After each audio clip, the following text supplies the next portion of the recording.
નમસ્કાર મિત્રો, અમારા નવા વિડીયોમાં આપ સૌનું હાર્દિક સ્વાગત છે. મિત્રો, આજે આપણે વાત કરીશું. પોલોમી હજુ તો માંડ પરવારી હતી. વાસણો સોકડીમાં મૂક્યા અને રસોડાના પ્લેટફોર્મ ઉપર પોતું માર્યું. થોડોક વિસામો ખાધો અને પછી સોફા ઉપર આડી પડવા જતી હતી. ત્યાં જ ડોરબેલ રણકી ઉઠ્યો. કોણ આવ્યું હશે આવા ખરા બપોરે બે ઘડી આડા પણ પડવા દેતા નથી. બબડતી તે બારણા પાસે આવી. કી હોલમાંથી બહાર નજર કરી તો તે સળી મરી. બારણે તેની જેઠાણી રાધા આવીને ઊભી હતી. સા ભિખારણ, બબડતા તેણે કસવાતે મને બારણું ખોલ્યું. તેની તો લગીરે ઈચ્છા નહોતી એ ભિખારણને ઘરમાં આવકાર આપવાની. છતાં સમાજને ખાતર જ તેને બારણું ખોલ્યું હતું. મનમાં તો થતું હતું કે તેને બહારથી જ રવાના કરી દે, પણ થાય શું? પરાણે હસતું મોં રાખી બોલી, આવો મોટી બેન. અને રાધાએ ઘરમાં પ્રવેશ કર્યો. સોફા ઉપર સ્થાન લીધું અને કોણ જાણે કેમ પણ દિયરની આર્થિક હાલતનો ક્યાસ કાઢવો હોય તેમ ચારે બાજુ નજર ઘુમાવવા માંડી. તો સામા પક્ષે પોલોમી પણ રાધા તરફ તાકી રહી. જૂની સફેદ સાડીએ જ કલરનો જૂનો બ્લાઉઝ, ઓળેલું માથું, પણ માથાના બધા જ વાળ સફેદ થઈ ગયા હતા. એમ તો પોલોમીના વાળ પણ ક્યાં કાળા હતા, પણ તે તો નિયમિત કલર કરાવતી હતી. પણ આ રાધા તો ગામડે રહેનારી, કળસી ધૂળમાં ફરનારી, એને ક્યાંથી વાળ કલર કરવાનું સૂઝે? અને કદાચ ગામડામાં બીજાનું જોઈ ઈચ્છા થાય તો પણ તે માટે ખનખનિયા જોઈએ ને. ઘરનો ખર્ચો જ માંડ નીકળતો હોય ત્યાં આવા શોખ ક્યાંથી પાલવે?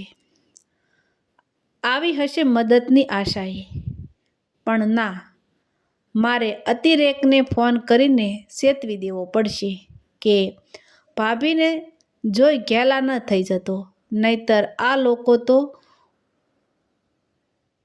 ઉધઈ જેવા હોય છે, અંદર પેશીને બધું જ ખોતરી નાખે. પોલું જોયું નથી કે ધીરે ધીરે પેઠા નથી. મારા દિયર તો ઓફિસે ગયા હશે નહીં? રાધા પૂછતી હતી. ક્યારે આવશે? કેમ કાંઈ કામ હતું? તેનો પ્રશ્ન સાંભળીને જ પોલીમીને ખ્યાલ આવી ગયો કે નક્કી આ બાઈ મદદની આશામાં આવી હશે. દીકરી અને દીકરો બંને હવે પરણવા લાયક થયા હશે, અથવા તો કોઈકનું લગ્ન નક્કી કર્યું હશે અને તે માટે પૈસાની જરૂર હશે. પણ અમારી પાસે પણ હવે એવા વધારાના ધર્માદા દાન કરવા જેવા પૈસા નથી.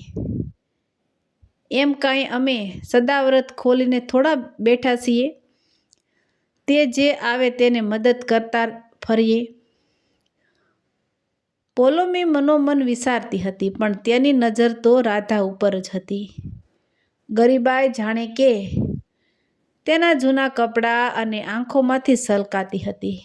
અને આ મોટા પોટલામાં શું લાવી હશે? કાંઈક ડબ્બો બાંધેલો હોય એમ લાગે છે.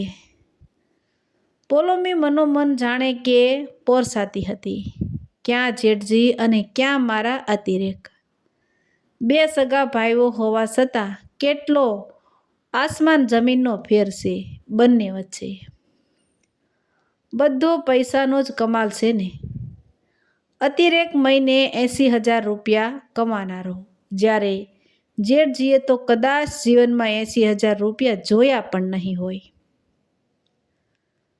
પાય માટે તરસનાર તેના જેઠ અને આ રાધા જેઠાણી કદાચ ભિખારા જેવી જિંદગી જીવી રહ્યા હશે.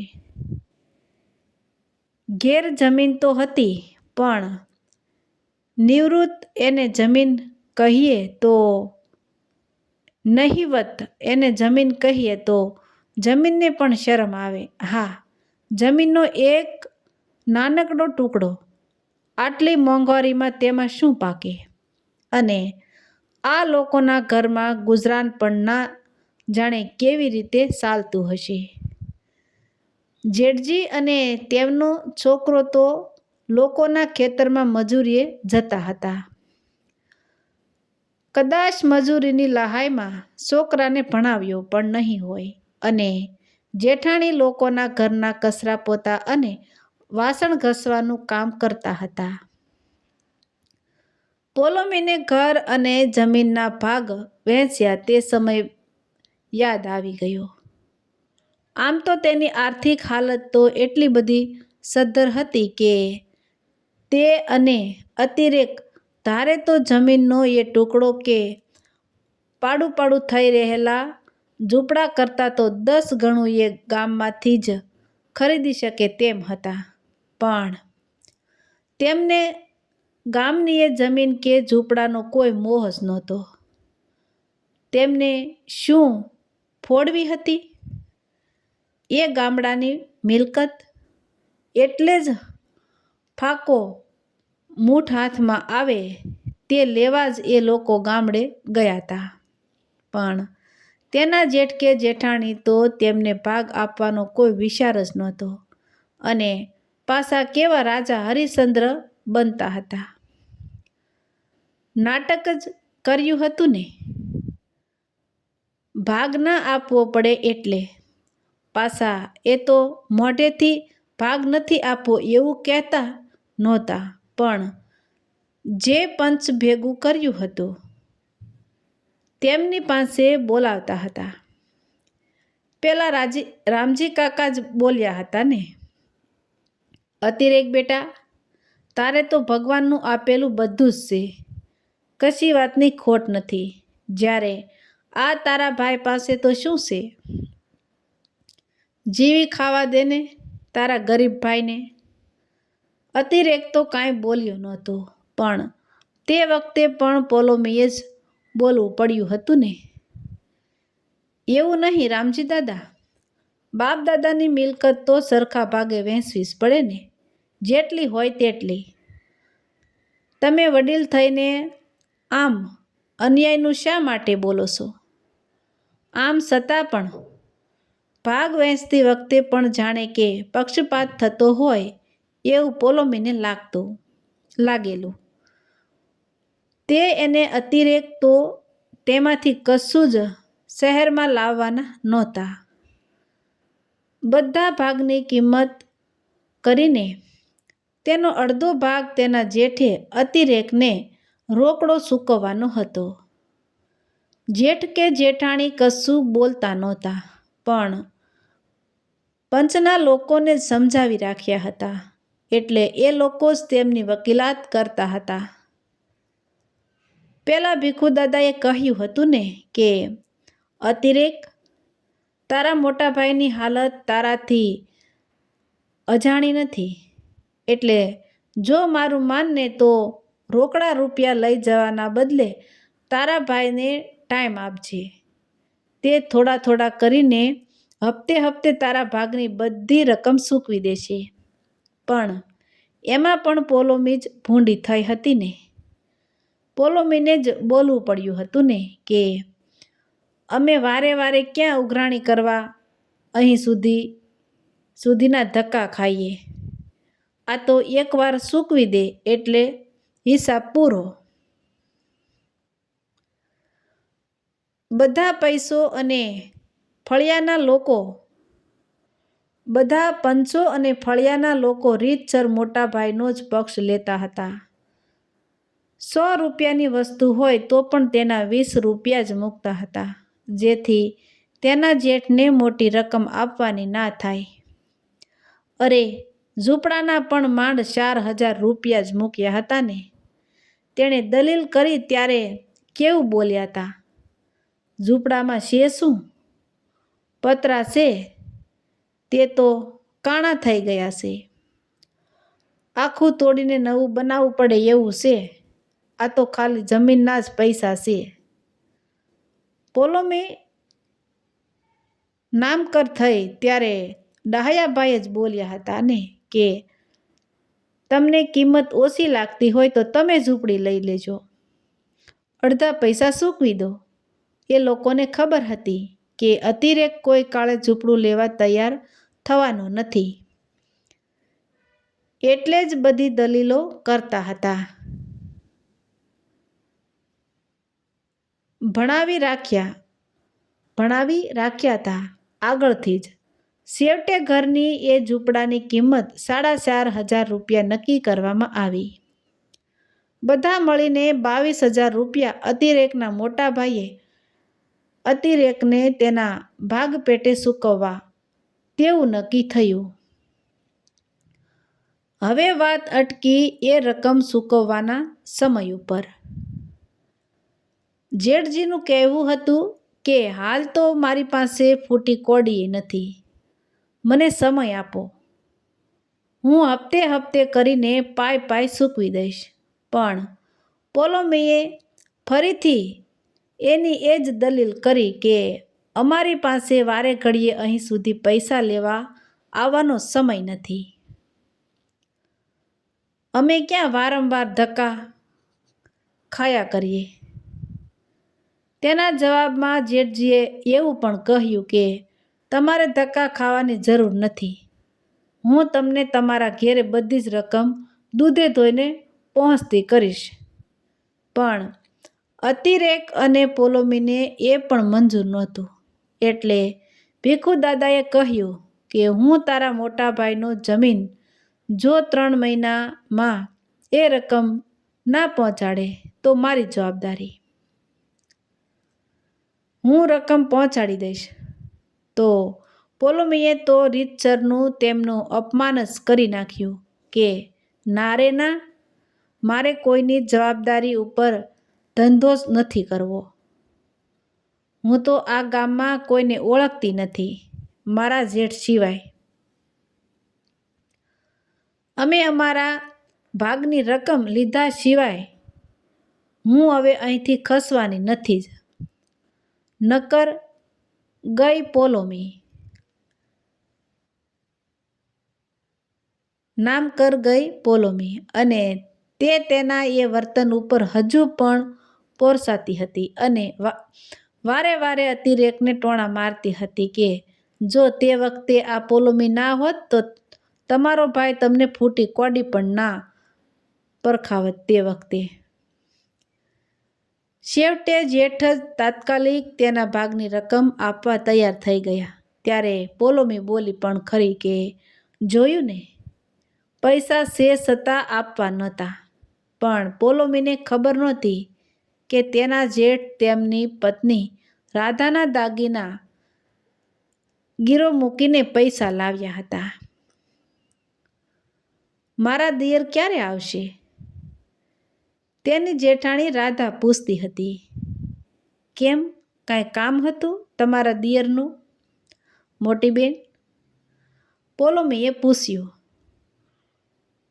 પછી એને યાદ આવ્યું કે ગામડેથી અહીં સુધી આવતા તો ખાસા 2 કલાક નીકળી જાય અને તે પણ પોતાનું વાહન હોય તો. એટલે આ ભિખારણ વહેલી સવારની જ નીકળી હશે અને ભૂખી હશે. જો તેનો ખાવાનો ભાવ નહીં પૂછું તો આખા ગામમાં મને વગોવી વળશે. એટલે તરત જ પૂછ્યું. તમે તો સવારના જ નીકળ્યા હશો ને મોટી બેન? ભૂખ્યા જ હશો ને? ચાલો પહેલાં જમી લો, ત્યાં સુધી હું તમારા દિયરને ફોન કરી દઉં છું, એટલે તે આવી જશે. બાકી તો રાત્રે આવે છે. તમે જો રોકાવાના હોવ તો વાંધો નહીં.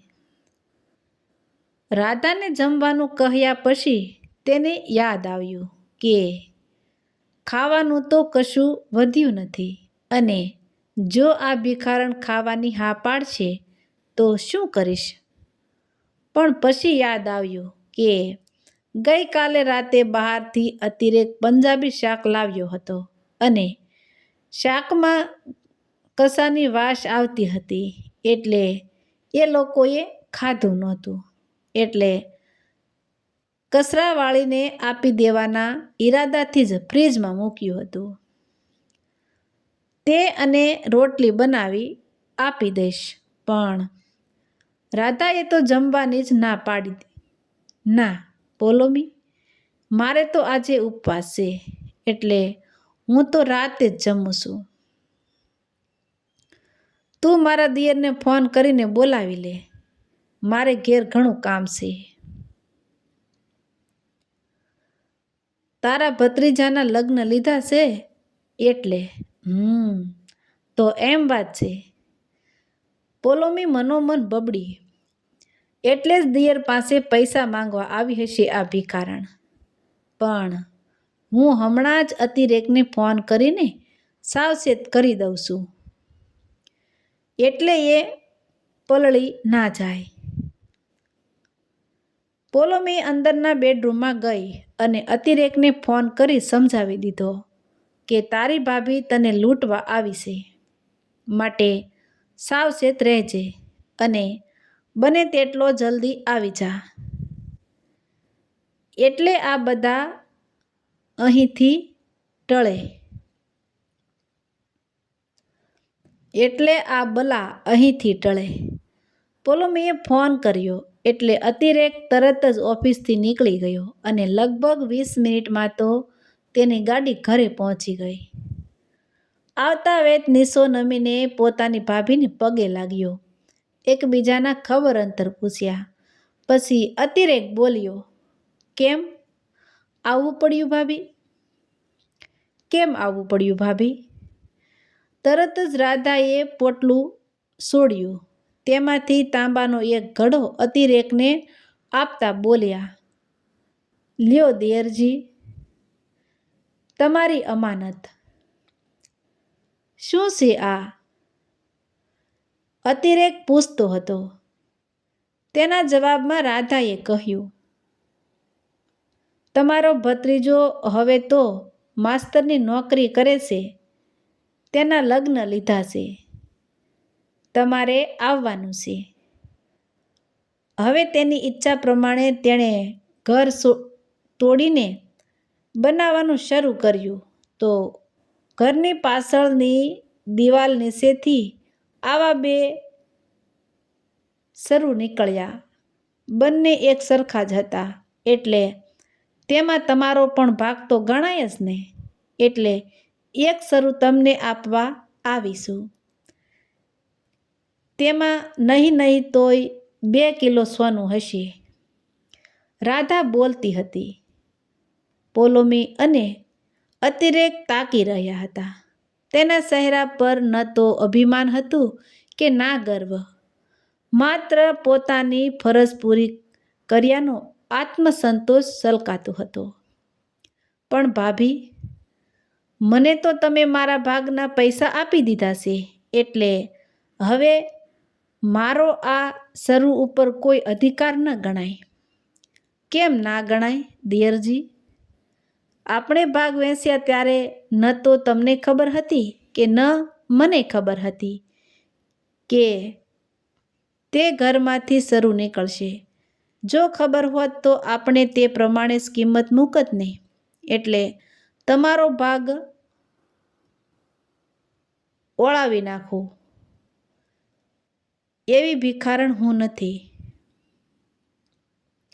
અને તમને તમારા હકનો ભાગ મળે જ એ જોવાની જવાબદારી પણ હું મોટી છું, એટલે મારી જ ગણાય ને. અતિરેક અને પોલોમી બંને રાધાના ચહેરાને તાકી રહ્યા. તેના ચહેરા ઉપર એક અદ્ભુત તેજ પ્રવર્તતું હતું. ના, તે ભિખારણ તો નહોતી જ. તો મિત્રો, આવા જ નવા વિડીયો જોવા માટે અમારી ચેનલ લાઇક, શેર અને સબસ્ક્રાઈબ કરજો. વિડીયો સાંભળવા બદલ ખૂબ ખૂબ ધન્યવાદ. તો મિત્રો, મળશું એક નવા વિડીયો સાથે. ત્યાં સુધી આવજો. તો મિત્રો કોમેન્ટ પણ કરજો.